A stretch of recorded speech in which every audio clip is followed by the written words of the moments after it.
À l'issue de la Première Guerre mondiale, le traité de Versailles, signé le 28 juin 1919, confirmera le mandat français du Liban.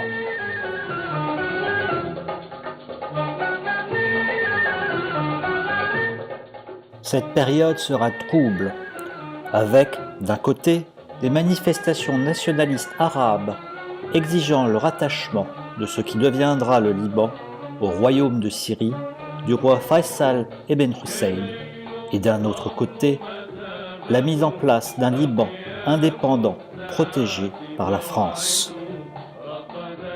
Le Liban avait été largement éprouvé par la Première Guerre mondiale, perdant jusqu'à un tiers de sa population, suite au blocus alimentaire des montagnes libanaises.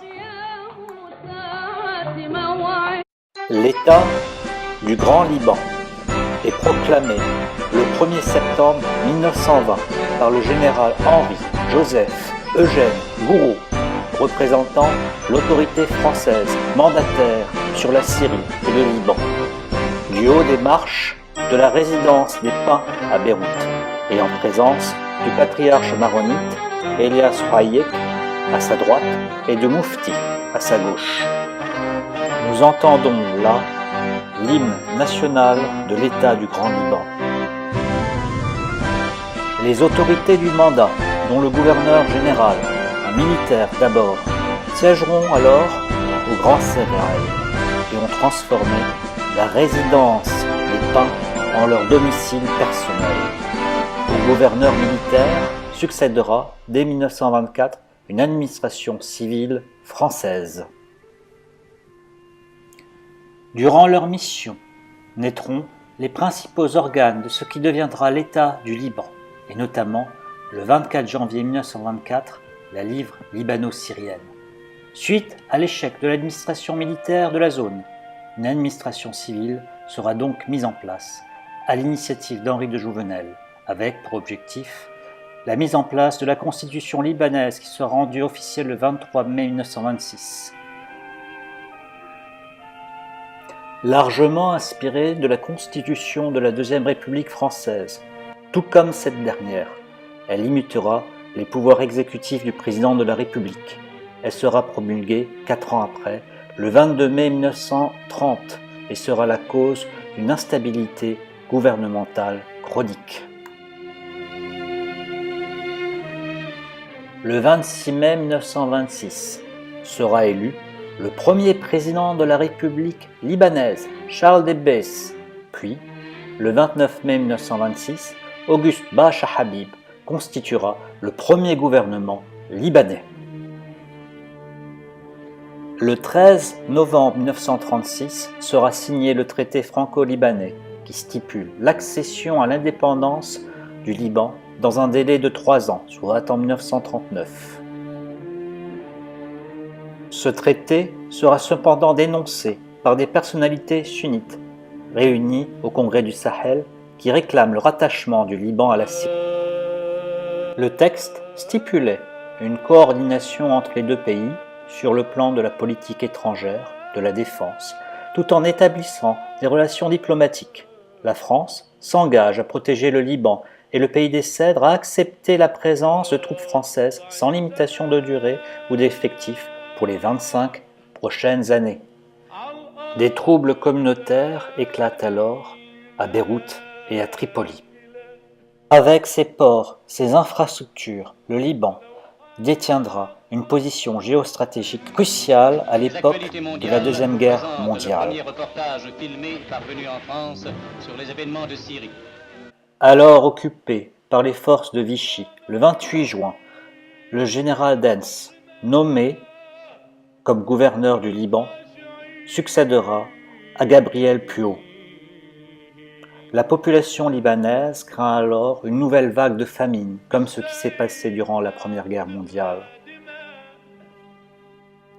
Les prix des matières premières flambent et des troubles éclatent dans Beyrouth et les principales villes du pays.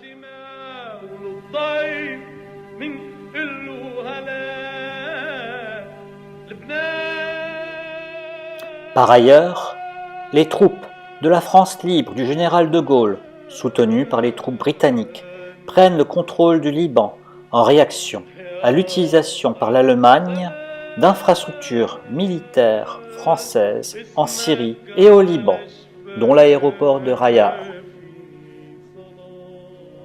Cela au prix d'affrontements entre forces françaises libres et troupes de Vichy. Le général Catroux abolit alors le mandat et proclame l'indépendance du Liban avant d'être désigné délégué général de la France libre au Levant le 26 juin. Le 12 juillet 1941, le général Dens acceptera le cessez-le-feu et signera 2 jours après l'armistice au Levant.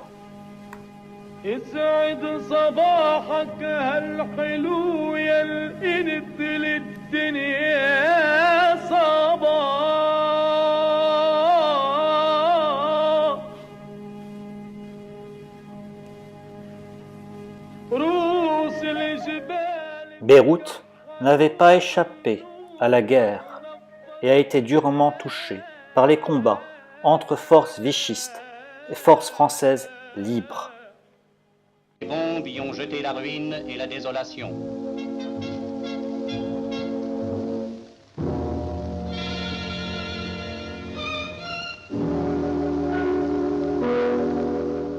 La résidence privée du haut-commissaire, le général Dens, a été spécialement prise comme objectif.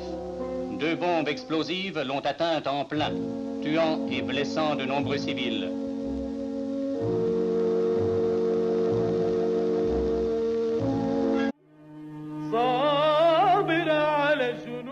Le 25 décembre 1941, au jour de Noël, le patriarche maronite Arida, devant les délégations de l'ensemble des communautés libanaises, appelle à l'indépendance totale du Liban.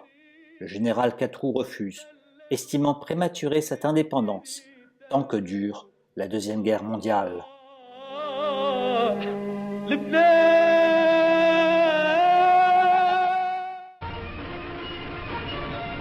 À son arrivée, le général de Gaulle est reçu par le général Catroux, le président de la République libanaise, M. Nakash, le général Spears, et les principaux fonctionnaires de la délégation.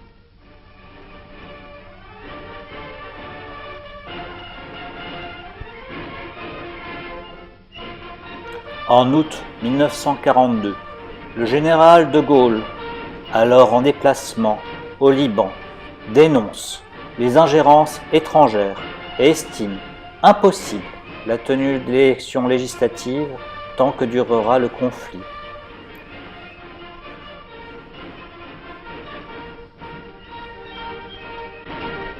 Les heures tragiques vécues par la France ont encore resserré les liens qui l'unissaient aux États du Levant.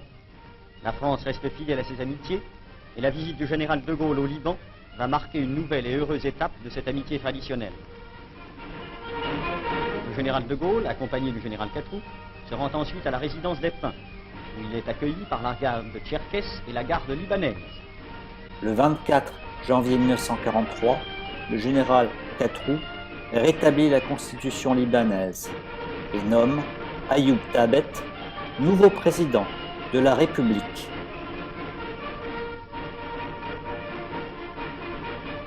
Plus tard, dans les rues de Beyrouth, le général est vivement acclamé par la foule massée sur son passage, alors qu'il se rend au Petit Sérail rendre visite aux membres du gouvernement libanais.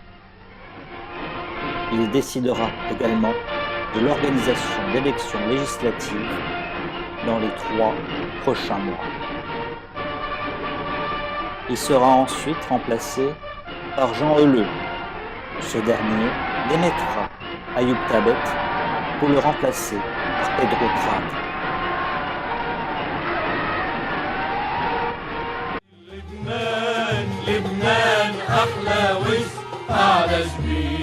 اشتقنا البس كنتال عنطورة لريفون لعجلتون للكورة.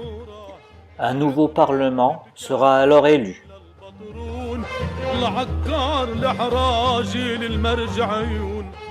La nouvelle chambre élira à son tour Charles al-Khouri, président de la République libanaise, le 21 septembre 1943. Cette même chambre annulera les articles constitutionnels relatif au mandat français au Liban, le 8 novembre de cette même année. C'est ainsi que débute un bras de fer entre autorité du mandat et administration libanaise. Le président de la République sera arrêté à l'issue de cette cérémonie que nous voyons.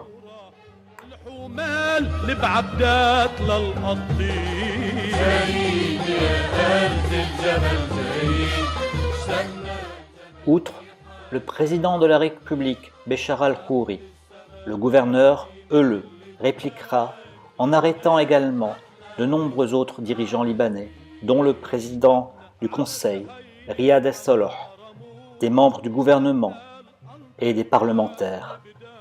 Ils seront transférés à la citadelle de Rachaïa dans la Bekaa Ouest. À l'annonce de ces arrestations, des troubles éclatent dans Beyrouth et les principales villes du pays.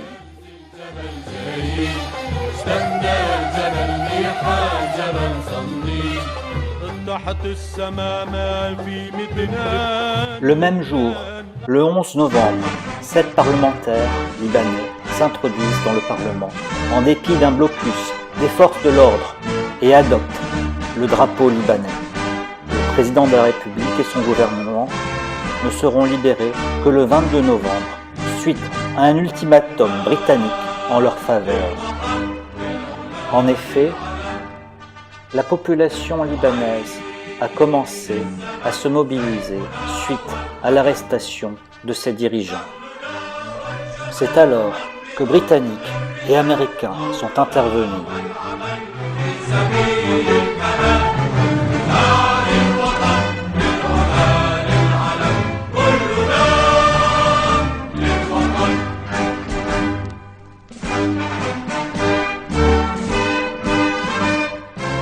Finalement, le traité franco-britannique du 13 décembre 1945 décidera du départ des dernières troupes françaises et britanniques du Liban.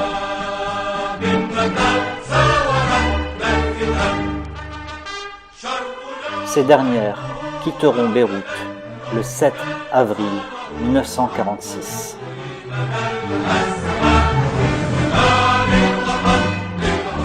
C'est ainsi que se clôt la période du mandat français sur le Liban et que débute l'indépendance du pays des cèdres.